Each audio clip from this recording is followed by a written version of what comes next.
ایسا کلام بنانے سے جس طرح جب قرآن اتر رہا تھا اس وقت عاجز تھے، اسی طرح آج بھی سارے کافر اس سے عاجز ہیں۔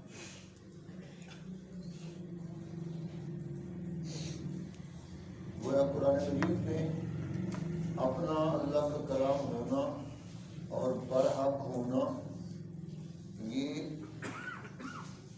خود ثابت کر دیا، اور اس دلیل کا کوئی مقابلہ نہ کر سکا، نہ کر سکتا ہے، نہ آئندہ کر سکے گا۔ سورہ فاتحہ کے اندر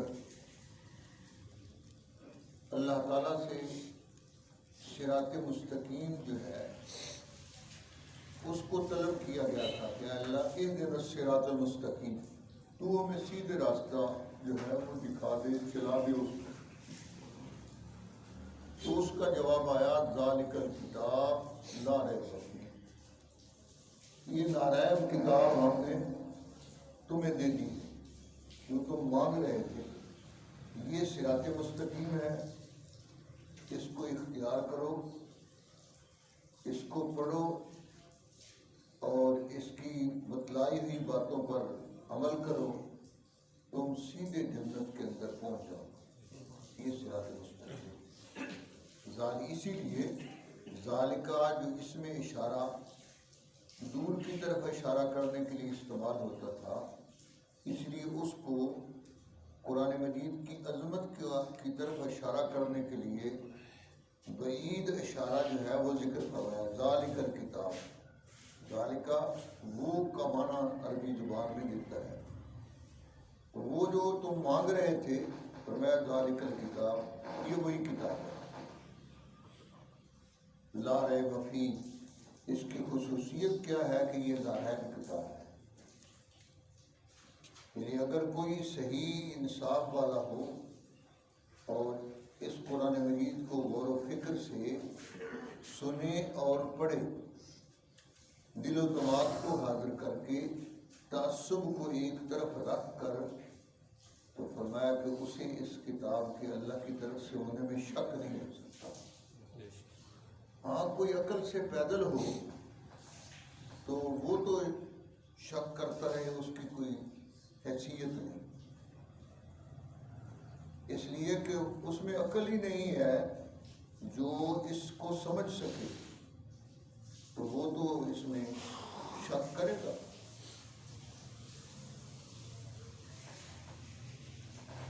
مطلب یہ ہے کہ صحیح عقل کے تقاضے کے مطابق اس کتاب کے اندر کوئی شک نہیں۔ یہ خود آفتاب آمد دلیل آفتاب، سورج خود جب طلوع ہوتا ہے تو وہ اپنے سورج ہونے کی اور روشن ہونے کی وہ خود دلیل ہے، اس کے لیے کسی اور دلیل کی ضرورت نہیں۔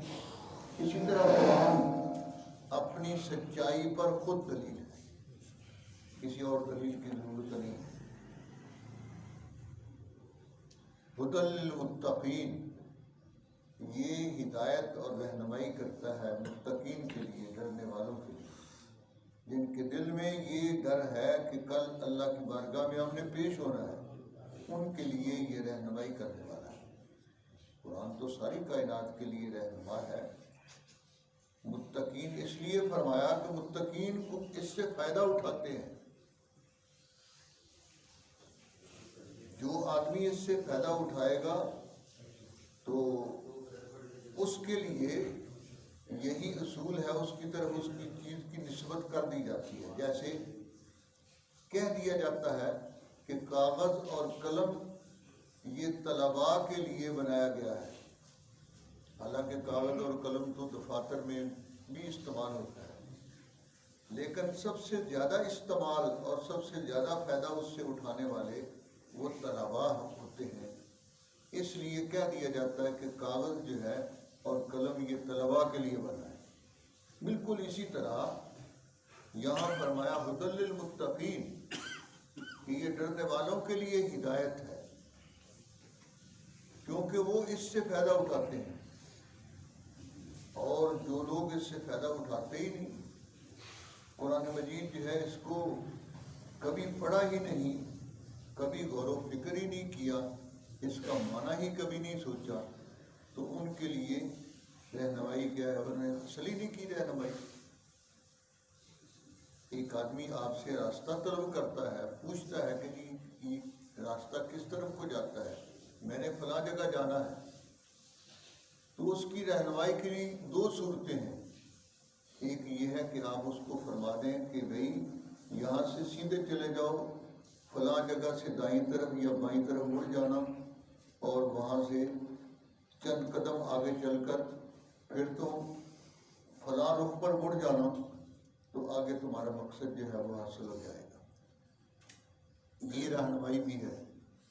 اور ایک رہنمائی یہ ہے کہ تم اس کا ہاتھ پکڑ کر خود اس کو وہاں چھوڑا۔ تو قرآن مجید جو ہے وہ رہنمائی ایسی کرتا ہے، تمہیں بتاتا ہے یہ فلاں موڑ پر اس طرح مڑنا ہے، سیدھا جانا ہے، سیدھے جا کر پھر اس طرف مڑنا ہے۔ یہ ساری رہنمائی کہ جنت کا راستہ جو ہے اس پر چلنے کے لیے یہ طریقہ کار ہے، ان چیزوں سے بچو اور ان چیزوں کو اختیار کرو۔ قرآن مجید یہ رہنمائی فرماتا ہے، اور یہ رہنمائی سب کے لیے عام ہے، سب کے لیے۔ ہدی للمتقین، فرمایا ڈرنے والوں کے لیے یہ رہنما ہے، یہ ہدایت اور رہنمائی کا کام دینے والا ہے۔ کون ہے وہ ڈرنے والے؟ آگے ان کا ذکر کر دیا کہ جن کے عقائد یہ ہیں، الذین یؤمنون بالغیب۔ سب سے پہلی بات، سب سے پہلی صفت جو ان کی ذکر فرمائی، فرمایا ان کا غیب پر ایمان ہے۔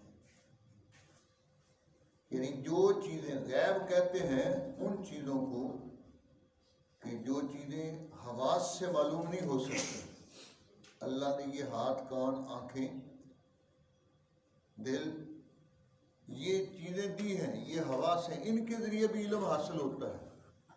ان کو حواس خمسہ کہا جاتا ہے، ان کے ذریعے بھی علم حاصل ہوتا ہے۔ غیب سے مراد یہاں وہ چیزیں ہیں جو جناب رسول اللہ صلی اللہ علیہ وسلم کی ذات پر اعتماد کر کے آپ کی بتلائی ہوئی ان سب چیزوں پر جو آنکھوں سے ہمیں نظر نہیں آتی، پیغمبر صلی اللہ علیہ وسلم نے بتلائی ہیں، آنکھوں سے نظر نہیں آتی، ان پر اعتماد کر کے ان چیزوں پر یقین کرنا، اس کا نام جو ہے ایمان بالغیب ہے۔ آپ نے فرمایا جنت ہے، دوزخ ہے، اللہ کی بارگاہ میں حاضری ہوگی، قیامت کا دن ہوگا، یہ ساری چیزیں جو ہیں یہ غیب ہیں۔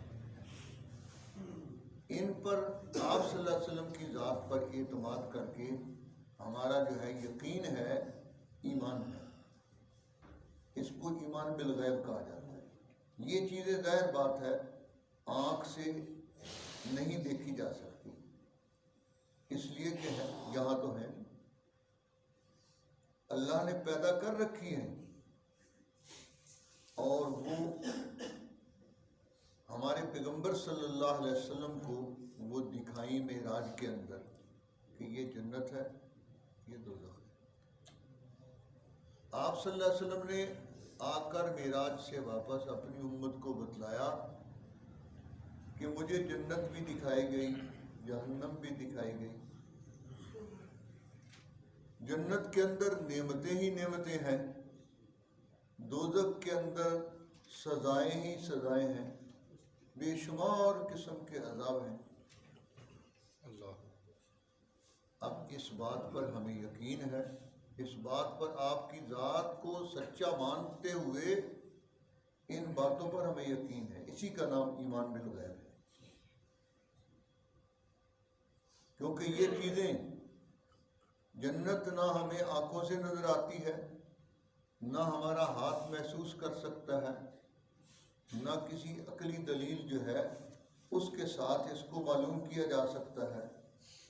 بس فقط اور فقط ایک ہی راستہ ہے ان چیزوں کو ماننے اور جاننے کا، وہ پیغمبر صلی اللہ علیہ وسلم کی ذات گرامی ہے۔ یؤمنون بالغیب، وہ غیب پر ایمان رکھتے ہیں۔ یعنی آپ صلی اللہ علیہ وسلم نے جتنی بھی باتیں بتلائیں وہ سب کی سب درست اور صحیح ہیں۔ آپ نے فرمایا جبریل میرے پاس اللہ کا قرآن لاتا ہے، ہم نے جبریل کو نہیں دیکھا، اس کے قرآن لانے کی، اس کے عقیدت کو نہیں دیکھا۔ یہ کلام جب آپ پر اتارا گیا، آپ نے فرمایا جبریل مجھے پڑھ کر سناتے ہیں، ہم نے نہیں دیکھا۔ اور ہمیں تو آپ صلی اللہ علیہ وسلم کی ذات گرامی جو ہے اس کی بھی زیارت نہیں ہوئی۔ صحابہ اکرام نے آپ کی زیارت کی، لیکن جبریل کو انہوں نے بھی نہیں دیکھا۔ کسی ایک دو صحابی نے اگر کسی موقع پر دیکھا، خالق کائنات نے ان کو اس کے دیکھنے کی، زیارت کی توفیق دی، لیکن سب صحابہ نے نہیں دیکھا۔ یہ یؤمنون بالغیب، غیب پر، ان سب باتوں پر، آپ کی ذات پر اعتماد کرتے ہوئے ان سب باتوں کو ماننا، یہ ایمان بالغیب ہے۔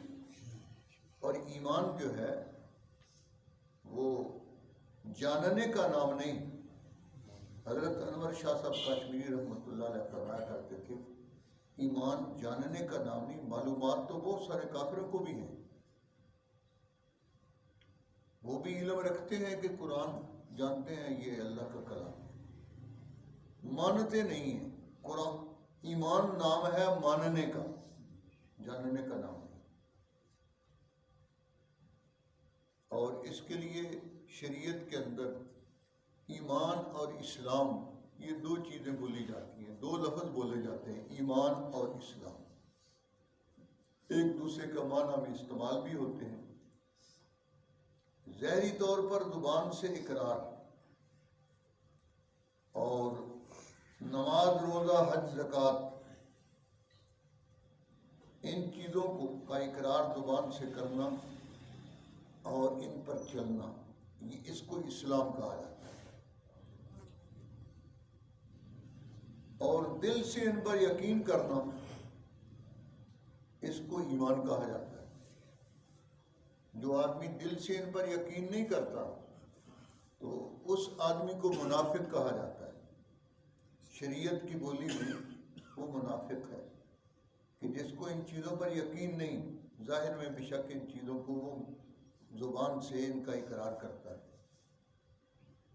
تو زبان سے اقرار ہی کافی نہیں، اقرار کے ساتھ دل سے اس پر یقین، یہ دونوں چیزیں ملیں گی تو تب ایمان اس کا درست ہوگا۔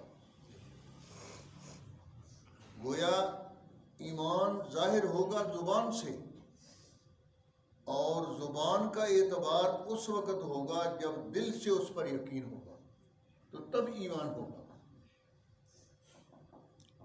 منافقین جو ہیں ان کا طرز عمل یہی تھا۔ اذا جاءک المنافقون، سورہ منافقون میں فرمایا اذا جاءک المنافقون قالوا نشهد انک لرسول اللہ۔ منافقین آپ کے پاس آتے اور کہتے ہم گواہی دیتے ہیں کہ آپ اللہ کے رسول ہیں۔ تو خالق کائنات نے فرمایا کہ ان کی یہ گواہی معتبر نہیں، آپ تو اللہ کے رسول ہیں، اس میں کوئی شبہ نہیں، لیکن وَلَٰكِنَّ الْمُنَافِقِينَ لَكَاذِبُونَ، منافق جھوٹے ہیں۔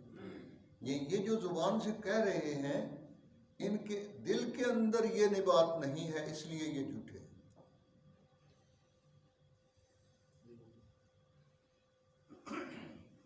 آگے فرمایا گیا وَيُقِيمُونَ الصَّلَاةَ، اور ان کے غیب پر ایمان، اس عقیدے کا اعتراف کرنے اور دل سے ماننے کے بعد پھر ان کے عمل سے بھی یہ چیز ظاہر ہے کہ ایمان ان کے اندر بھی ہے۔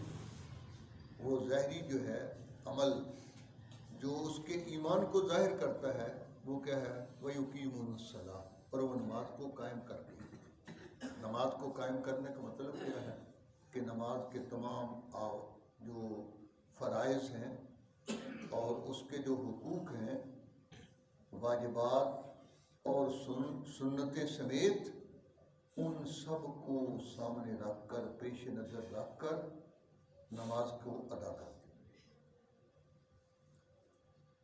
ہیں۔ فقط اٹھک بیٹھک کا نام نماز نہیں، نماز کے اندر وہ سارے فرائض، واجبات، سنتیں، وہ ساری کی ساری جو ہیں جب پائی جائیں گی تو واقعہ کے اندر وہی نماز بنے گی، اور جب وہ نماز نصیب ہو جائے گی ساری شرائط والی، تو تب وہ نماز ایسی ہے جس کے بارے میں جناب رسول اللہ صلی اللہ علیہ وسلم نے فرمایا، ان الصلاۃ تنہا عن الفحشاء والمنکر، کہ بے حیائی اور برائی سے وہ نماز روک دیتی ہے، اور وہ نماز اللہ کا قرب نصیب کرتی ہے۔ اس سے وَاسْتَعِينُوا بِالصَّبْرِ وَالصَّلَاةِ، وہ ایسی نماز ہے کہ جو خالق کائنات کی بارگاہ میں اس کو قریب کر دیتی ہے، وہ ایسی نماز ہے۔ یقیمون الصلاۃ، نماز کو قائم کرتے ہیں۔ اللہ تعالیٰ ایسی نماز پڑھنے کی توفیق نصیب۔ اگر ہاں کوئی آدمی یہ کہے کہ بھی ہمیں تو ہماری نماز میں تو کمزوریاں ہیں، تو بھئی اپنی طرف سے پوری کوشش کے ساتھ چاہیے یہ کہ آدمی اپنی نماز کو درست کرتا رہے، یہ نہیں کہ یہ سمجھ کر کہ جی ہماری نماز میں پورا خشوع و خضوع بھی نہیں ہے، پوری توجہ بھی نہیں ہے، اور اس میں خیالات بھی بہت آتے ہیں، تو ہم نماز ہی کو چھوڑ دیں۔ کئی لوگ یہ کرتے، یہ شیطان کا حملہ ہے، اس لیے اس سے بچنا چاہیے۔ یہ جو ظاہری ڈھانچہ ہے، اختیار اس کو کرنے والے ہیں ہم، تو اس کو صحیح طور پر کوشش کرنی چاہیے، اس کے اندر جو کمی ہے اس کو پورا کریں، نہ یہ کہ اس کو بھی چھوڑ دیں، اور اس کو اسی طرح ادا کرتے رہیں گے اور کوشش کرتے رہیں گے تو انشاءاللہ موت سے پہلے ایسی نماز نصیب ہو جائے گی جو نماز نجات کا سبب ہے، جو نماز اللہ کی بارگاہ کے اندر قبولیت والی نماز ہے، وہ نماز نصیب ہو جائے گی۔ اور اگر اس ڈھانچے کو بھی چھوڑ دیا، کیونکہ کچھ لوگ ایسے آ گئے، وہ کہتے ہیں یہ جو ڈھانچہ تم نے اختیار کر رکھا ہے، کبھی کھڑے ہوتے ہو ہاتھ باندھ کر، اور کبھی جو ہے رکوع میں جاتے ہو، کبھی سجدے میں جاتے، یہ نماز ہے ہی نہیں۔ وہ ان کو منکرین حدیث کہا جاتا ہے، تو منکرین حدیث نے کہا کہ یہ نماز نہیں ہے۔ ان کا یہ کہنا غلط ہے، جھوٹ ہے، اس لیے کہ جس ہستی پر قرآن مجید اترا اور سب سے پہلے جن کی زبان پر نماز کے قائم کرنے کا حکم جو ہے وہ آیا، اور آپ نے اس حکم کو اپنایا اور اس پر چل کر دکھایا، تو آپ نے یہی طریقہ جو ہے اس کے لیے اختیار کیا۔ ہمارے پاس تو یہ ثبوت ہے کہ آپ صلی اللہ علیہ وسلم نے نماز کی یہی تشریح کی ہے اپنے عمل مبارک سے، اور یوں فرمایا صلو کما رأیتمونی اصلی، کہ اس طرح نماز پڑھا کرو جیسے تم مجھے دیکھتے ہو نماز پڑھتے ہو۔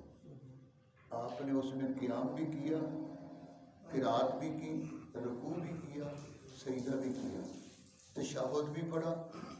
یہ سب جس نماز کے اندر ہے وہی نماز نبوت والی نماز ہے۔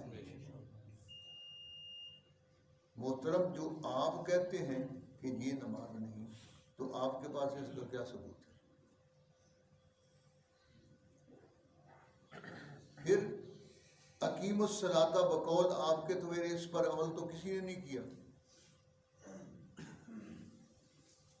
جبکہ اس قرآن کی ہر بات پر اللہ کے رسول نے عمل کیا اور عمل کر کے دکھایا۔